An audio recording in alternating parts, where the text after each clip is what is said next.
meus irmãos que estão nos assistindo em tempo real e aqueles que nos assistirão em outra oportunidade. Que sejam de paz os nossos pensamentos e sentimentos para juntos refletirmos a continuação do conteúdo da primeira epístola de Paulo a Timóteo, capítulos 5 e 6, preparado pelo Grupo Espírita Paulo de Tarso do Rio de Janeiro, GEPT-RJ, e que será apresentado por mim, Norma, em parceria com nosso querido irmão Armando. Vamos lembrar que essa é uma carta que foi destinada a reforçar a autoridade do jovem Timóteo como um representante de Paulo, instruindo-o sobre o ministério em Éfeso, onde ele estava como líder, uma vez que aquela igreja estava recebendo ensinamentos errôneos e heresias que ameaçavam o evangelho. Resumidamente, no capítulo 1, Paulo alerta Timóteo sobre falsos ensinamentos e fábulas que distraíam os crentes do evangelho. Paulo expressa profunda gratidão pela misericórdia de Deus ao salvá-lo, mesmo sendo o principal dos pecadores. Está escrito na primeira carta a Timóteo, no capítulo 1, versículo 15. E o encoraja a continuar sua missão usando sua própria conversão como poder de graça de Deus para transformar as pessoas. No capítulo 2, meus irmãos, ele orienta sobre a importância da oração por todas as pessoas, a necessidade de se ter um só mediador, Jesus Cristo, e a instrução de que homens e mulheres devem se portar de forma ordenada no culto, com Paulo proibindo as mulheres de ensinar ou ter autoridade sobre os homens. O texto ainda também destaca que as mulheres devem ter comportamento humilde e virtuoso, focando em servir suas famílias e permanecer na fé. No capítulo 3, detalha as qualificações para os líderes da igreja, bispos e diáconos. O texto estabelece critérios de caráter, como ser irrepreensível, moderado e um bom líder familiar. E enfatiza que os líderes devem ter um bom testemunho, tanto dentro quanto fora da igreja. Também aponta que, devido à sua responsabilidade, a escolha dos líderes não deve ser baseada na impulsividade, mas que sejam primeiramente experimentados. No capítulo 4, nosso mentor alerta sobre a apostasia nos últimos tempos, quando alguns abandonarão a fé para seguir espíritos enganadores e doutrinas de demônios, ensinadas por homens hipócritas. Paulo instrui Timóteo a ser um exemplo de bom ministro, que deve se dedicar à pregação, prática e estudo da palavra, exercitando-se na piedade e cuidando de si mesmo e de sua doutrina para a salvação de si e de seus ouvintes. Vamos agora avançar ao capítulo 5, meus irmãos. Neste capítulo 5, Paulo vai tratar dos princípios da moral cristã, da caridade e da responsabilidade familiar e conduta moral na comunidade cristã, aplicável ao contexto de uma casa espírita ou de um grupo de estudo. A mensagem central de Paulo ressoa com os princípios de cuidado mútuo, respeito e dever para com a família e a sociedade. Antes, Paulo recomendava a Timóteo como a igreja deveria agir e que ninguém desprezasse sua mocidade. Agora, passa a orientá-lo como ele deveria tratar as pessoas, os irmãos de fé, como uma família. E nós? Como estamos tratando as pessoas à nossa volta, meus irmãos? Seja em família, na instituição religiosa que frequentamos ou em qualquer convívio social. Vamos então iniciar a leitura da carta pelos capítulos 1 e 2.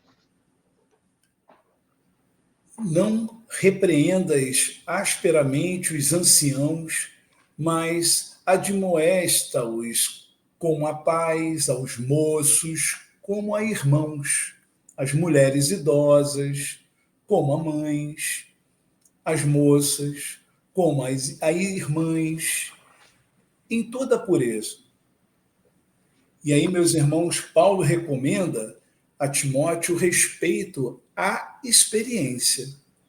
O Espiritismo nos ensina que o respeito pelos mais velhos não se limita à idade física, mas à sabedoria e às experiências acumuladas ao longo de múltiplas encarnações. Entende que a velhice é uma fase que merece consideração e que a experiência de vida deve ser valorizada. A recomendação para tratar as moças como irmãs com toda a pureza. Ela reforça a necessidade de pureza de intenções e respeito nas relações interpessoais. Um princípio, meus irmãos, fundamental para a evolução moral e espiritual. E aí, Paulo passa a recomendar o cuidado com as viúvas. Vamos prosseguir com a leitura dos versículos 3 ao 7. Honra as viúvas que verdadeiramente são viúvas. Mas, se alguma viúva tiver filhos ou netos, aprendam primeiro a exercer piedade para com a sua própria família e a recompensar seus pais, porque isto é bom e agradável diante de Deus. Ora, a que é verdadeiramente viúva e desamparada espera em Deus e persevera de noite e de dia em rogos e orações. Mas a que vive em deleite, vivendo está morta. Manda, pois, estas coisas para que elas sejam irrepreensíveis. Aqui, meus irmãos, a ênfase de Paulo em que os familiares cuidem de suas próprias viúvas está alinhada ao princípio espírita de que a caridade começa em casa. Cuidar dos nossos é um dever moral e a negligência familiar é considerada uma falta de fé ou de amor.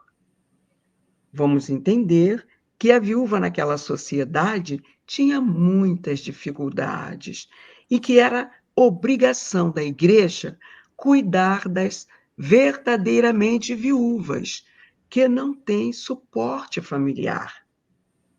O Espiritismo entende que a família humana não se limita aos laços consanguíneos, mas se estende por laços de afinidade espiritual, construídos ao longo de múltiplas existências.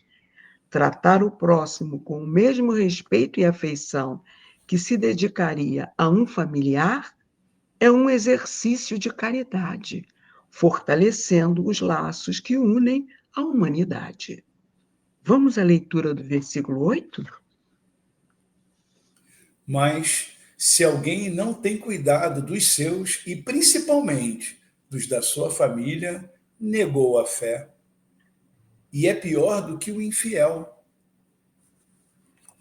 Pois é, cuidar da família faz parte da vida cristã, da prática do evangelho. E sabemos que não basta conhecer a palavra, o importante é cumpri-la. E aí, nós vamos lá buscar no livro Fonte Viva, no capítulo 156, sobre o título Parentes. Emmanuel, pela psicografia de Chico Xavier, esclarece acerca desse versículo dizendo o seguinte: os parentes são obras de amor que o Pai compassível nos deu a realizar. Ajudemo-los através da cooperação e do carinho, atendendo aos desígnios da verdadeira fraternidade. Somente adestrando paciência e cooperação, tolerância e bondade, na praia estreita do lar, é que habilitaremos a servir com vitória no mar alto das grandes experiências. Quando as viúvas mais novas, diz Paulo, no versículo 14 deste capítulo, quero, pois, que as que são moças se casem, gerem filhos, governem a casa, e não deem ocasião ao adversário de maldizer.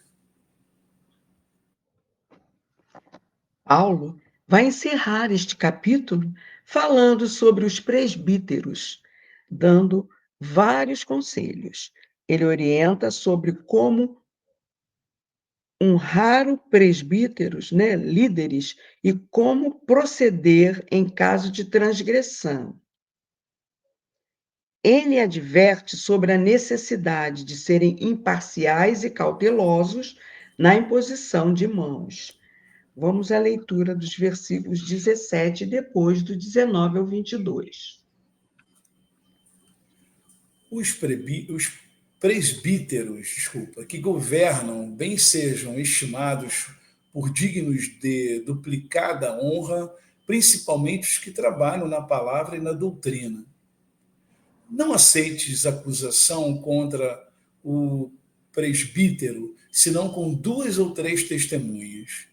Aos que pecarem, repreende-os na presença de todos, para que também os outros tenham temor. Conjuro-te diante de Deus e do Senhor Jesus Cristo e dos anjos eleitos, que sem prevenção guardes essas coisas, nada fazendo, por parcialidade. A ninguém imponhas precipitadamente as mãos, nem participes dos pecados alheios. Conserva-te a ti mesmo puro.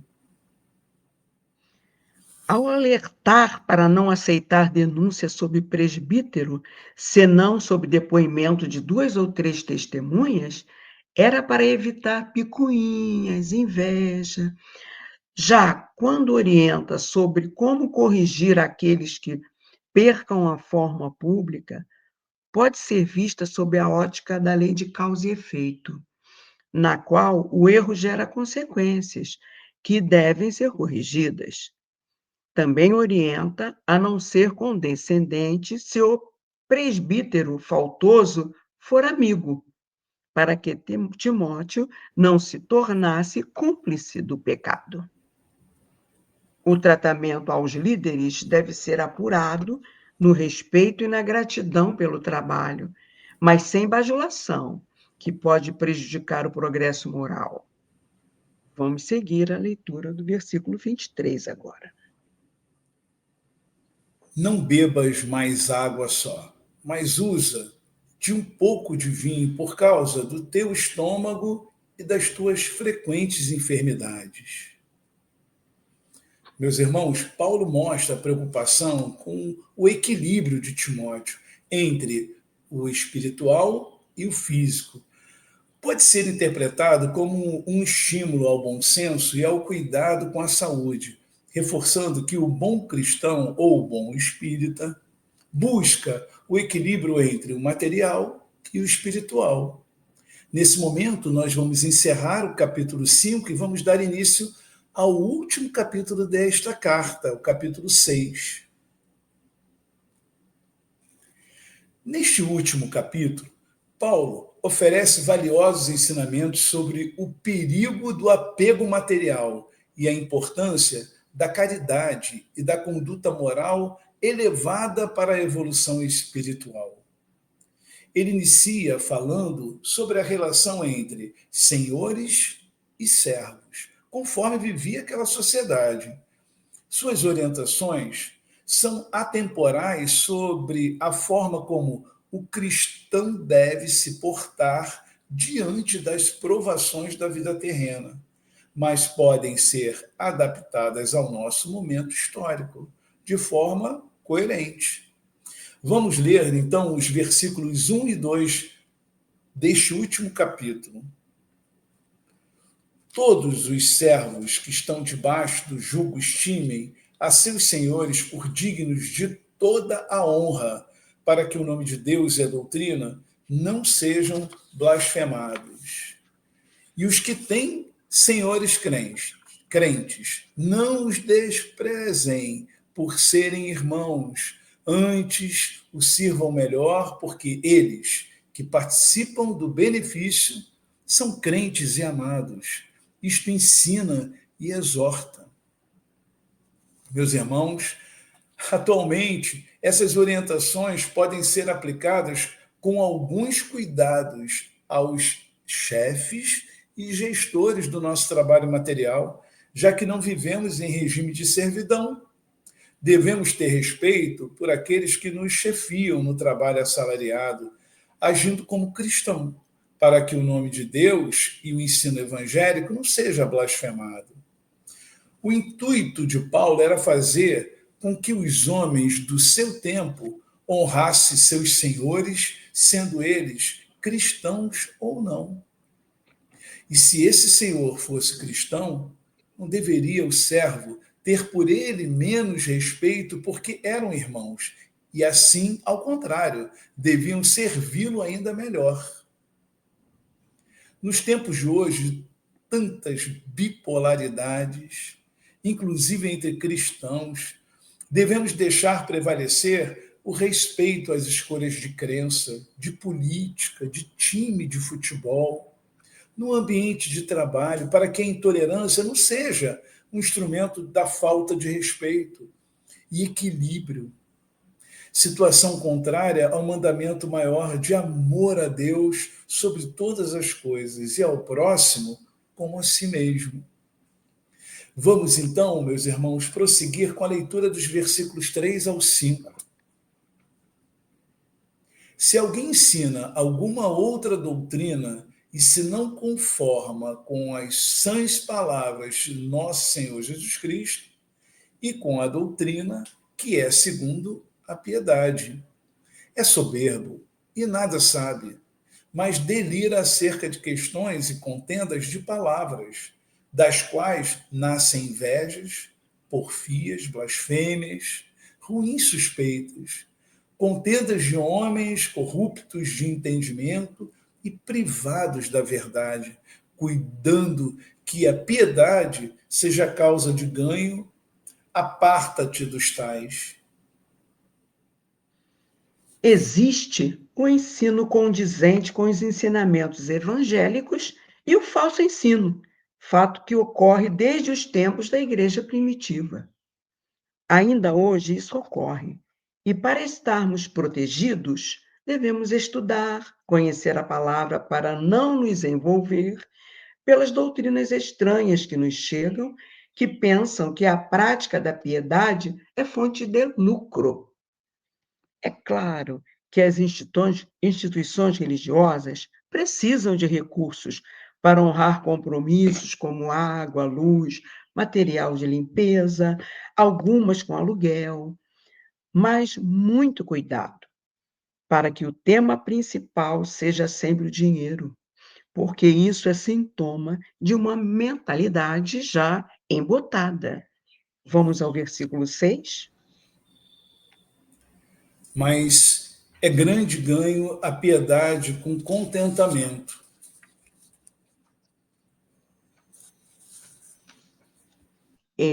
Emmanuel vai nos ampliar esse entendimento no livro Pão Nosso, né, psicografia de Chico Xavier, sob o título Piedade, dizendo assim: quem revela energia suficiente para abraçar a vida cristã, encontra recursos de ajudar alegremente. Não se prende às teias da crítica destrutiva e sabe semear o bem, fortificando-lhes os germes, cultivar-lhe os rebentos e esperar-lhe a frutificação. Diz-nos Paulo que a piedade com contentamento é grande ganho para a alma e, em verdade, não sabemos de outra que nos possa trazer prosperidade ao coração. Vamos ao versículo 7. Porque nada trouxemos para este mundo, e manifesto é que nada podemos levar dele. Emmanuel, através de Chico Xavier, né, escrito no livro Fonte Viva, no capítulo 47, sob o título Autolibertação, nos ensina: se desejas emancipar a alma das grilhetas escuras do eu, começa o teu curso de autolibertação, aprendendo a viver como possuindo tudo e nada tendo, com todos e sem ninguém. E como diz Paulo, nada trouxemos para este mundo e manifesto é que nada podemos levar dele. E aí nós vamos prosseguir com a leitura do versículo 8. Tendo, porém, sustento e com que nos cobrirmos, estejamos com isso contentes. Nós não poderíamos deixar de trazer mais uma vez Emmanuel, que nos ensina através de Chico Xavier, no mesmo livro Fonte Viva, mas agora no capítulo 9, cujo título é Estejamos Contentes. Emmanuel nos ensina: ninguém deve alimentar-se ou vestir-se pelos padrões da gula e da vaidade, mas sim de conformidade com os princípios que regem a vida em seus fundamentos naturais. E aí ele continua: estejamos alegres e auxiliemos a todos os que nos partilhem a marcha, porque, segundo a palavra do apóstolo, se possuímos a graça de contar com pão e com agasalho para cada dia, cabe-nos a obrigação de viver e servir em paz e contentamento. E aí a gente caminha com a leitura dos versículos 9 e 10. Mas os que querem ser ricos caem em tentação e em laço e em muitas concupiscências loucas e nocivas que submergem os homens na perdição e ruína. Porque o amor ao dinheiro é a raiz de toda espécie de males, e nessa cobiça alguns se desviaram da fé e se transpassaram a si mesmos com muitas dores. Nos dias de hoje, podemos trazer como exemplo aqueles irmãos viciados, né, meus irmãos, nas lotéricas, né, nas bets, com desejo descontrolado pelo dinheiro e acabam perdendo tudo. Casais se separam, famílias são desfeitas e a perda de dinheiro é grande. Outros há que, com o propósito de enriquecer, passam a trabalhar muito para conquistarem altos cargos e passam a não ter vida. Não tem tempo para o convívio com a família, porque aquele cargo almejado deles exige dedicação integral, viagens constantes, né? Etc. Assim, o amor ao dinheiro faz com que percam a fé. Poucos conseguem conquistar grande nível de riqueza e não perderam a fé. Sua conquista foi honesta e já entenderam que o dinheiro é consequência, não é o principal. E não negociam aquilo que é eterno por aquilo que é passageiro. Assim, sabem bem empregar sua riqueza e auxiliam de diversas formas, na educação, na ciência, na arte, na verdade. Vamos prosseguir com a leitura dos versículos 11 a 14? Mas tu, ó homem de Deus, foge destas coisas e segue a justiça, a piedade, a fé, o amor, a paciência, a mansidão. Milita a boa milícia da fé, toma posse da vida eterna, para a qual também foste chamado, tendo já feito boa confissão diante de muitas testemunhas. Mando-te diante de Deus que todas as coisas vivifica, e de Cristo Jesus, que diante de Pôncio Pilatos deu testemunho de boa confissão, que guardes estes mandamentos sem mácula e repreensão, até a aparição de nosso Senhor Jesus Cristo. E aí, meus irmãos, Paulo aconselha Timóteo para fugir das ilusões da matéria e seguir perseverantemente na justiça, na piedade, fé, amor e mansidão, focando no que é eterno. Que os ladrões não roubem e as traças não corroem, para guardar esses mandamentos no coração. O mundo material nos leva para focar no aqui e agora. É imediatista. Nas conquistas materiais. Você merece mais. Porém, a lógica do reino é foque no eterno, porque o Pai supre e você toma posse da vida eterna. E aí, dando prosseguimento, nós vamos ler os versículos 17 ao 19. Manda aos ricos deste mundo que não sejam altivos, nem ponham a esperança na incerteza das riquezas, mas em Deus, que abundantemente nos dá todas as coisas para delas gozarmos. Que façam bem, enriqueçam em boas obras, repartam de boa mente e sejam comunicáveis. Que entouserem para si um bom fundamento para o futuro, para que possam alcançar a vida eterna.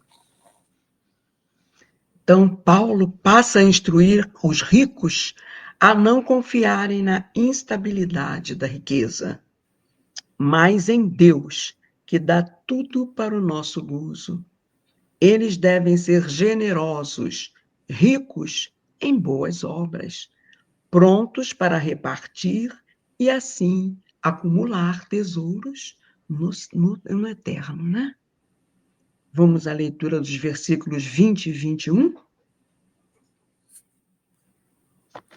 Ô Timóteo, guarda o depósito que te foi confiado, tendo horror aos clamores vãos e profanos e às oposições da falsamente chamada ciência, a qual, professando-a, alguns se desviaram da fé. A graça seja contigo. Amém. É assim, meus irmãos, Paulo finaliza a epístola exortando Timóteo a guardar o que lhe foi confiado, rejeitando as discussões vãs e o conhecimento falso que se afastam da fé. E nesse momento, retomamos a pergunta disparadora do nosso estudo para abrirmos um momento reflexivo. Vamos pegar as nossas respostas para iniciarmos a nossa roda de conversa? Em um mundo onde o sucesso é frequentemente medido por riqueza e status, como podemos cultivar uma vida de verdadeira piedade, aquela que se manifesta em ações concretas, como cuidar dos necessitados e manter-se firmes na verdade? E contentamento com isso, né, aquela capacidade de estar satisfeito com o que se tem, confiando que Deus provê o necessário. Uma resposta para esse questionamento é buscar a Deus é suficiente para a minha realização. Essa resposta vem de quem entendeu que a piedade é viver com reverência e obediência a Deus, o maior bem que se pode ter. O contentamento aqui é fruto da confiança de que Deus cuida, provê e guia. Portanto, é viver com propósito mesmo sem grandes posses. É não se deixar levar pela comparação ou pela ganância. É encontrar a paz em servir, amar e crescer espiritualmente. Outra resposta seria: preciso conquistar mais para ser feliz. Essa resposta reflete o pensamento dominante da sociedade atual, onde o valor pessoal é medido por conquistas, status e bens. Nesse caso, podemos refletir que a piedade pode ser vista como secundária ou até irrelevante. O contentamento é adiado, sempre condicionado a quando eu tiver X de dinheiro, de riquezas. Então, há risco de frustração, ansiedade e perda de identidade espiritual. Essas duas respostas revelam dois caminhos de vida, sendo um centrado em Deus e outro centrado no mundo. A carta de Paulo a Timóteo nos convida a refletir. Qual desses caminhos estamos trilhando? E mais, o que realmente nos satisfaz? Muito obrigado e até o nosso próximo encontro.